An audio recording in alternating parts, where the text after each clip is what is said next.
La quiero saludar a Alicia Crosa, psicóloga, especialista obviamente. Me llamó la atención esto de una persona tan tranquila y de repente tan violenta, ¿no? Hola Alicia, buen día, ¿cómo va? Hola, buenos días, ¿cómo están ustedes? Bien, gracias por estar con nosotros. Hablan de un vecino Gracias. tranquilo, amable, buena persona y demás, pero de repente un brote psicótico que lo pone en un extremo de violencia increíble con un ser querido que es su madre, ¿no? ¿Esto puede ocurrir? ¿Es una de las características de la enfermedad? Contámelo Sí. en breve y después lo desarrollamos. Bueno, brevemente tengo que decirte que un adicto es una estructura psicológica disfuncional, lo cual quiere decir que puede tener episodios de control y episodios de descontrol absoluto, porque está absolutamente desorganizada la estructura psicológica y que regula la conducta. Bien, ponés en discusión o en cuestión concreta el tema de la adicción. Entonces, como tal vez desencadenante de esto. Hacemos una cosa, la pausa y después seguimos charlando que hay muchas preguntas.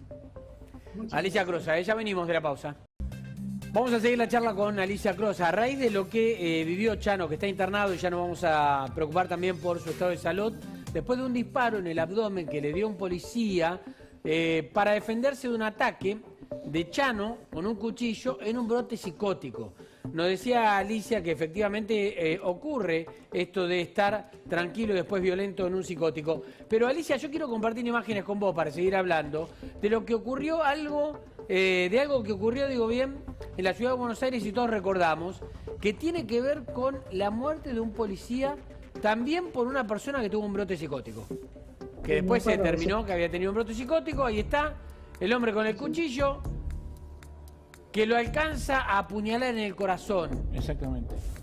Y termina muriendo y después le dispara, ¿no? El policía. Exacto. Sí. Bueno, Me acuerdo, me acuerdo. ¿Te acordás de Me este acuerdo caso, no, Alicia?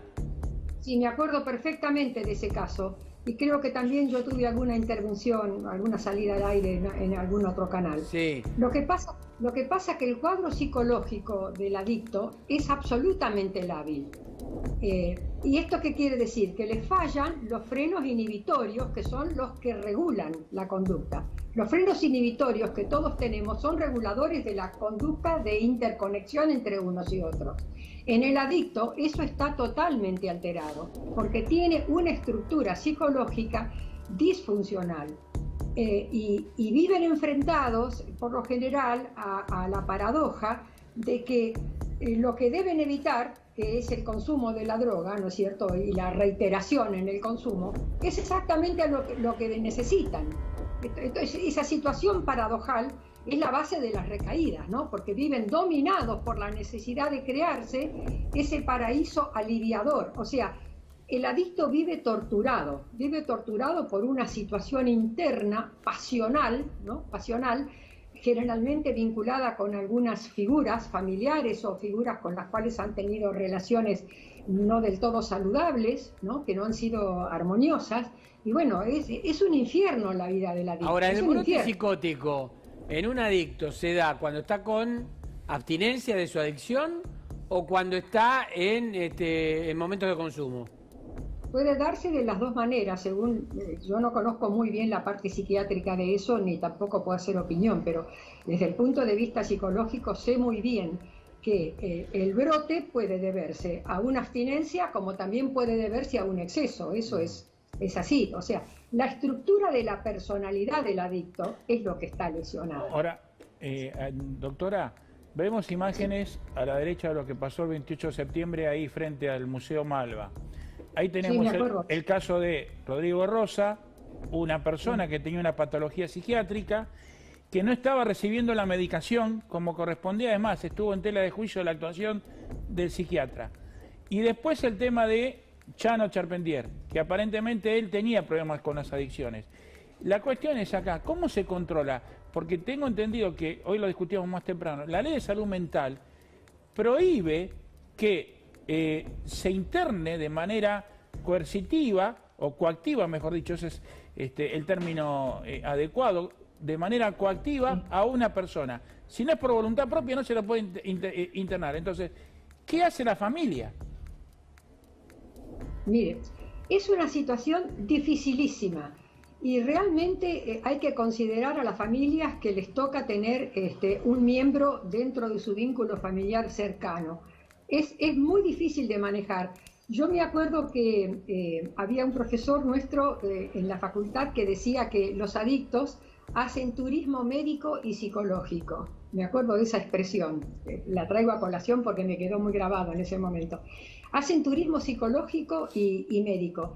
¿Por qué? Porque recurren porque la familia se ocupa, porque la familia se interesa en que se atiendan, y bueno, y entonces están por detrás y van al consultorio, pero hay una demanda psicológica porque lo que está lesionado es la estructura psicológica de base, no, que debilita la voluntad del individuo.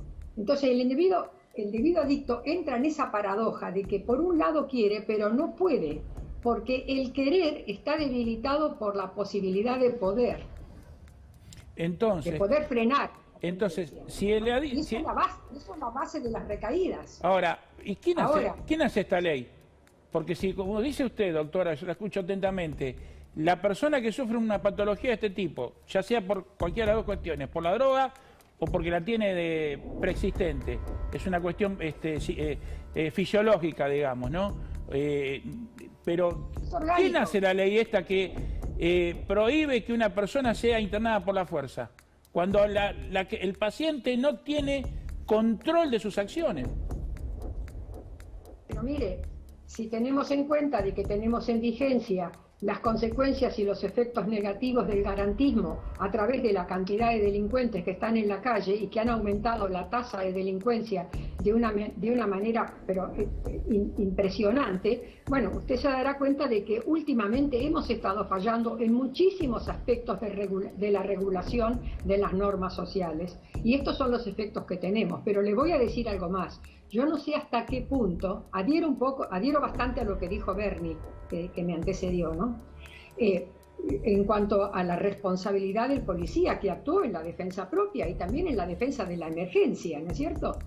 Pero yo no sé hasta qué punto la policía está hoy día debidamente preparada, porque si ustedes atienden a este detalle, observen en las calles la cantidad de gente que hoy se la ve circulando por la calle en una actitud, no le diría enajenante, pero tampoco le diría de una salud mental ponderable. O sea, la gente está muy deprimida y hay también mucha gente que está casi psicotizada.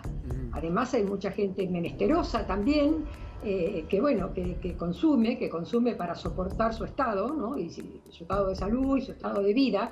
Y bueno, y esto es lo que tenemos. Salir a la calle es un peligro. Yo vivo sobre una avenida importante y a las madrugadas cada 2 por 3 escucho unos gritos, unas cosas raras, me asomo por la ventana y veo que se trata de 2 o 3 personas que se enfrentan en una riña y es gente que no está bien de la cabeza, evidentemente. Alicia, ¿puede una madre como en este, ¿cómo le va? Buen día, José Costa. ¿Puede una madre en este caso acompañar o tratar de contener a una persona como Chano que ya tiene más de una década de historial de problemas psiquiátricos? Mire, el familiar que está muy cercano a un adicto es una víctima. Es una víctima. Lamentablemente el tema de la droga, mientras no se corte el chorro, o sea, acá habría que tratar en lo posible de tener medidas mucho más precisas y agudas sobre el impedimento de la llegada de la droga, porque es decir, la facilidad del encuentro del adicto con la droga es lo que también favorece estos cuadros. Y pobre mujer, ¿no? Pobre las personas que tienen que convivir con un adicto, porque hay periodos en que sobre la base de los logros personales, que dependen de su actitud, ¿no es cierto?, y de su trabajo, a lo mejor logran un cierto estado de equilibrio, pero es lo que se llama un equilibrio inestable.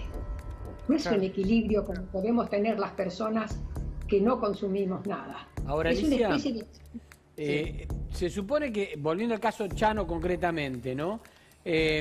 Ahora está internado, complicado por el disparo, pero bueno, obviamente decíamos que se recupere. Si se recupera, bien. ¿Cuál es la solución o cuál es el camino para encontrar una solución? Primero tiene que atacar su cuestión de la adicción, que es la base del brote psicótico. pero por supuesto, ahí lo que hay que trabajar realmente es el componente oral que lo lleva a la adicción, pero también todo depende del tiempo del consumo, de la antigüedad en el consumo y del grado del deterioro de su estructura psicológica y cognitiva, o sea, hay un deterioro del lóbulo frontal. El lóbulo frontal es un regulador de la conducta, es un moderador, es el niño escolar de la conducta, el lóbulo frontal, y es una de las primeras áreas de la corteza cerebral que se afectan en el caso de los adictos. Bien. Así que yo la veo fea la situación, no solo desde el punto de vista de la recuperación física, porque seguramente también hay un organismo que está muy debilitado por esto, pero de todas maneras es difícil el cuadro, no es un cuadro fácil, de ninguna manera. Alicia, gracias por ayudarnos. Bueno, gracias a ustedes por la convocatoria. Chao, hasta luego. Alicia Crosa, otra vez más.